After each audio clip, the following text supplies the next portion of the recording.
Hey, what is up everyone, this is Supermasker. We're back with Super Mario Galaxy for Nintendo Wii. And in the last episode we beaten the final Bowser. And we will fight him in 51 episodes later. Okay, so now it's time for the secret stars. And I know which one to start with. So let's do it.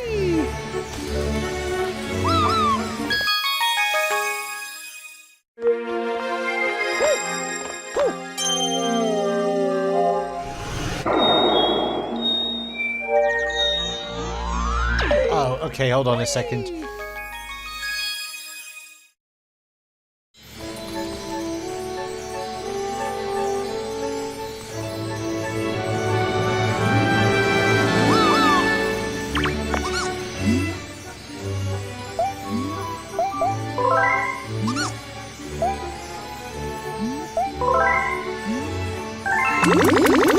Okay.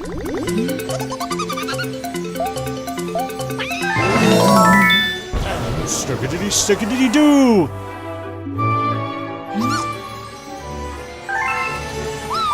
Alright, that should get rid of some of the comments for a while.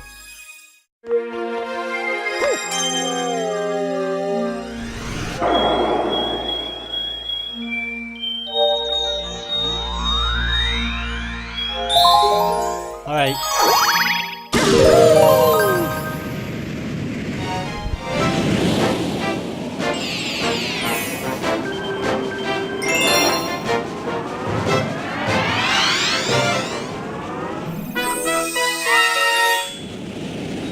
Alright, so Luigi's just on the roof up there, so this is going to be easy,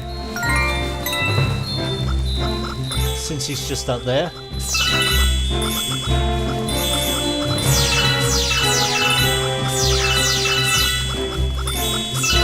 I can't believe we're back at the first galaxy, well, second galaxy.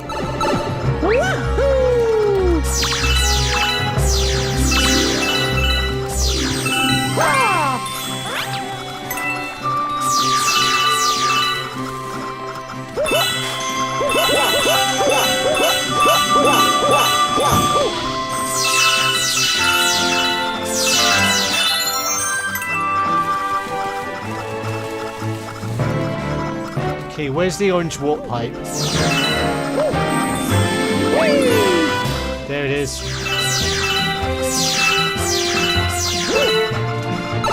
Going down.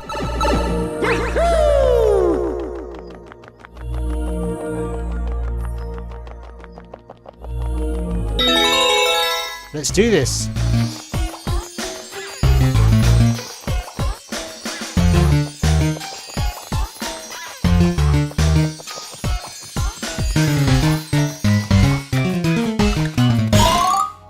And we got it.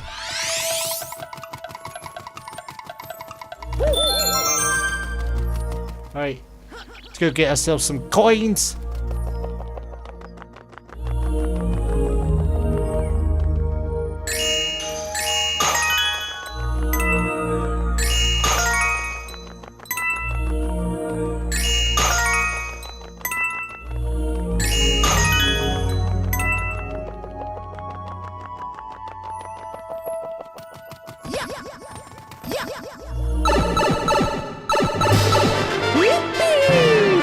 Luigi! Thanks.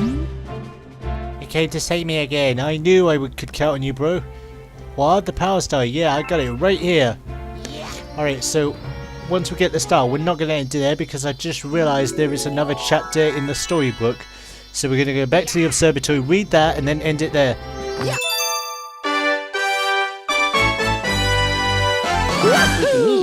Luigi! And we're back here with another star. Oh, yeah.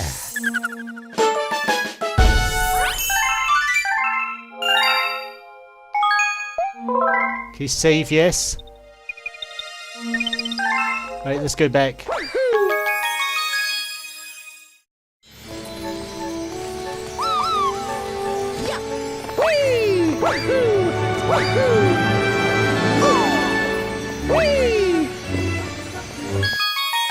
Okay, new chapter.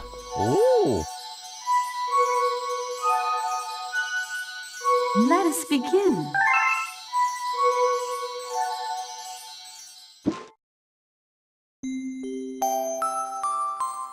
Chapter 7, The Telescope. After seeing the 100th comet, a sudden thought popped into the girl's head. I wonder if my home planet is still as blue as it was. Thus, when she remembered her father's telescope. Peeking into the telescope, a tiny blue dot floated into sight. It was smaller than a star bit. How strange, it's so far away, but it feels so close. She twisted the knob of the telescope and the blue dot grew until she could make a grassy hill dotted with flowers. It seemed very familiar to her. Zooming even closer, Terrace on the hill came into view. I used to go stargazing there when I lived on my home planet. She remembered rubbing the sleep out of her eyes as she followed her father up that hill to look at the stars. She remembered how she and her brother would sled down the hill. She remembered having picnics with her mother on that hill on bright and windy days. And I want to go home. I want to go home right now. The girl burst into tears and the Loomis didn't know what to do. I want to go home. I want to go back to my house by the hill. I want to see my mother. The girl was shouting now, but her face wet with tears. But I know she's not there. I knew all along that she wasn't out there in the sky. Because...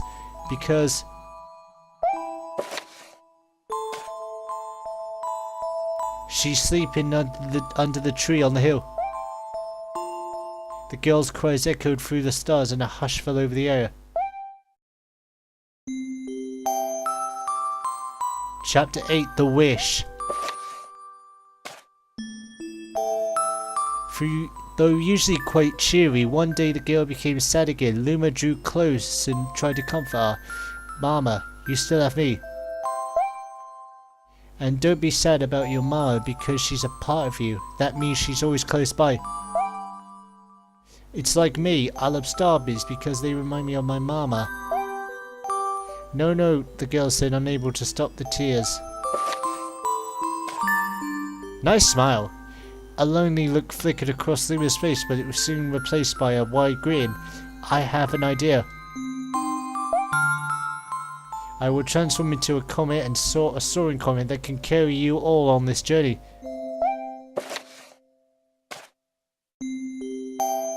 With that, Luma, trailing bands of white, soared high into the sky and just as quickly started to plummet back down. Kaboom! Kablam! The ground shook and a bright light poured out of the crater that the Luma had created. The bands of light twisted together to form a comet tail. And then Luma emerged, reborn as a comet. The girl could I don't know what that word is. S-word, believe her eyes. But how, as she kept asking.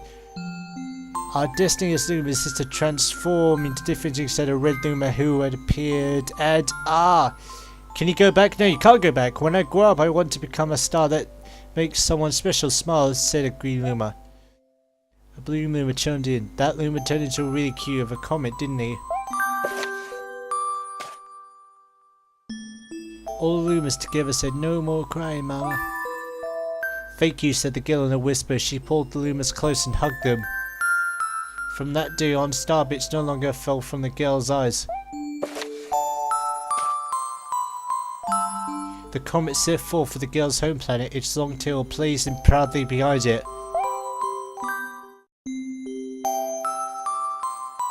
Final chapter, Family. With its many Lumas and telescopes, the comet was quite a sight to behold. The girl and the Lumas were proud to call it home.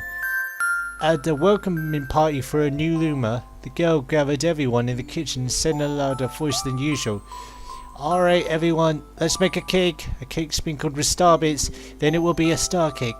The Lumas excitedly began to gather the ingredients.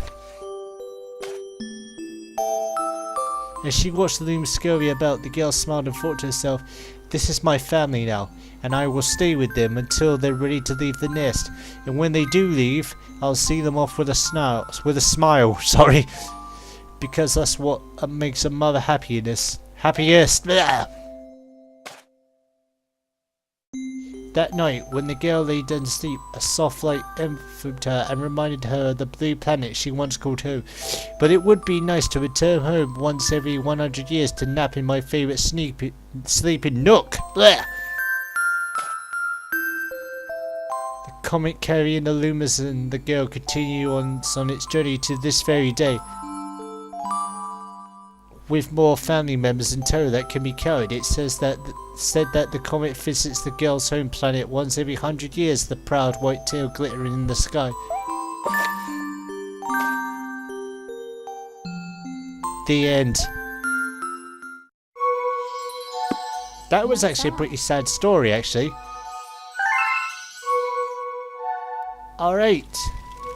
And that's it for this episode, see my guys. I shall see you in the next one. Okay, bye. Get on your feet, no holding back. It's time to be on the right track. Don't wait around for everyone else. Do what you want, just